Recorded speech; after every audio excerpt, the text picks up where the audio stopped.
The Dendra armor, also known as the Dendra Panoply, is one of the most impressive objects ever found from the Bronze Age between 1600 and 1100 BC.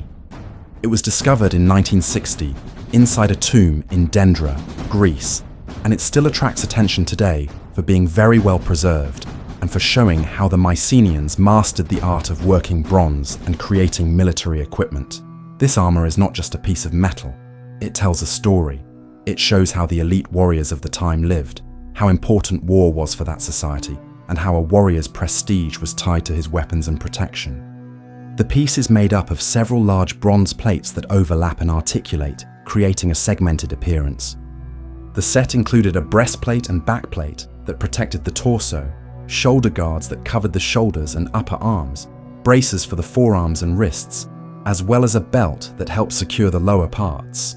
There were also plates protecting the thighs and greaves for the legs, which made this one of the most complete suits of armor in the ancient world.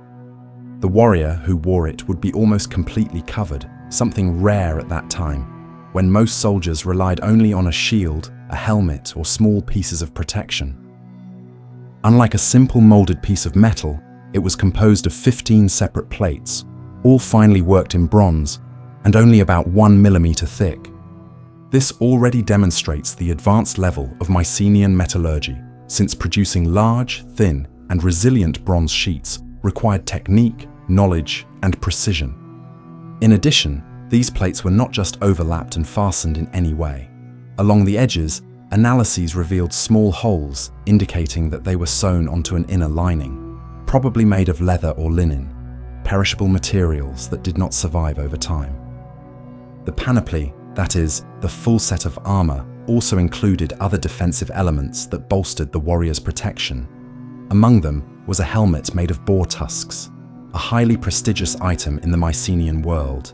This type of helmet often appears in artistic depictions of the period and was built from a leather cap covered with rows of cut and polished boar tusks. Beyond its protective qualities, it carried strong symbolic value. Hunting and killing boars was a dangerous activity, and a helmet made from their tusks indicated courage, status, and power.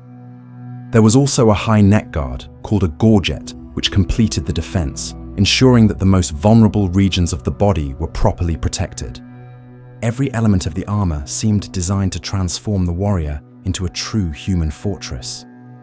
Despite its sophistication, there is still debate among specialists about the armor's practical use.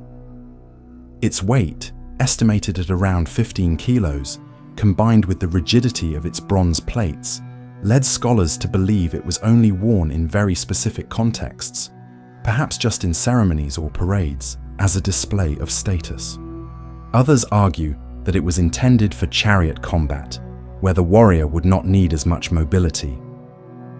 There are also those who believe that, despite its robustness, the armor did indeed have a practical function in battle, offering protection against common weapons of the time, such as spears, bronze swords, and arrows. Regardless of the answer, it was certainly an object of enormous symbolic and functional value. Unlike many other defensive pieces from the Bronze Age, it was designed to cover almost the entire warrior, from the torso to parts of the arms and legs, leaving little exposed. The bronze plates overlapped carefully, creating a solid structure that still allowed some degree of movement. However, even with this thoughtful design, it is clear that the weight and bulk of the armor made it cumbersome, significantly limiting the agility of the wearer. This characteristic has led many scholars to interpret the Dendra armor as something different from the equipment used by common infantry. Frontline soldiers needed to move quickly, run, dodge blows, and attack with agility. Armor this heavy and robust would have been an obstacle rather than an advantage in such situations. That is why the most accepted theory is that this armor was created especially for an elite warrior, someone who did not engage directly in hand-to-hand combat with common soldiers. However, recent studies have brought a new perspective on the practical utility of the armor. With the progress of research and the creation of detailed replicas, specialists were able to put to the test what had previously been only speculation. The most significant result came in 2024, when Greek Marines agreed to wear and test a faithful replica of the Dendra armor in physical exercises and combat simulations. This experiment proved revealing, as it contradicted the traditional idea that the piece restricted movement. During the tests, it was found that, despite its considerable weight, the armor offered enough flexibility for the wearer to fight effectively. The soldiers were able to move, run short distances, attack, and defend themselves with remarkable functionality. Even more surprising was the finding that the armor could be worn continuously for long periods, up to 11 hours straight, without hindering performance. This endurance showed that the panoply was indeed a robust and efficient protection, capable of sustaining a warrior through prolonged battles. The discovery of the Dendra armor was a milestone, as it was the first and most complete suit of armor from the Bronze Age ever found in Greece. Before 1960, most evidence about Mycenaean armor came from literary descriptions in texts like Homer's Iliad, or from artistic depictions on vases and frescoes. The Dendra armor provided solid material proof that validated those ancient accounts, showing that the military technology described in Homer's epic was real and sophisticated.